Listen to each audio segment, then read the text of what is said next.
Iraq has been a vital partner for the United States for some time now in the Middle East. عێراق وڵاتێکی گرنگ بووە لە ڕۆژهەڵاتی ناوەڕاست بەلای ئەمریکا و لە ڕابردوو ئێستاش. سەرەتای کارکردنی من لە عێراق دەگەڕێتەوە بۆ و سەردەمەی لە سینات بووم، دواتریش وەک جێگری سەرۆک و ئێستاش وەک سەرۆکی ئەمریکا. کوڕەکەشم چەند ساڵێک لە عێراق بووە لەگەڵ گاردی نیشتیمانی. قوربانیەکی زۆر دراوە تاوەکو پەیوەندی نێوان ئەمریکا و عێراق بنیاد نراوە. قوربانیەکانمان بەرهەمیان هەبووە. ئیدارەکەم پابندە بە پاراستنی ئەو پەیوەندیانە. گفتوگۆی استراتیژی ئەمریکا و عێراق دووپاتکردنەوەی ئەوەیە ئێمە هەماهەنگیەکانمان فراوانتر دەکەین لە بوارەکانی تەندروستی، کەش و هەوا و وزە. وەک پێشتریش باسم کرد، 9 ملیۆن ژەمی ڤاکسین لە ماوەی چەند هەفتەی داهاتوو ڕەوانەی عێراق دەکەین.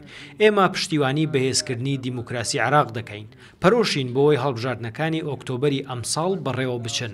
لە هەمان کاتدا پابندین بە هەماهەنگیەکانمان لە بواری ئەمنی و شەڕی هاوبەشمان لە دژی داعش کە بۆ سەقامگیری ناوچەکە زۆر گرنگە. هەماهەنگیەکانمان لە ڕوبەڕووبوونەوەی تیرۆریزم بەردەوام دەبن. هەماهەنگیەکانمان لە دوای قۆناغی گۆڕانکاری لە ڕۆڵی ئەمریکا لە عێراق کە ئێستا باسی لێوە دەکەین بەردەوام دەبن.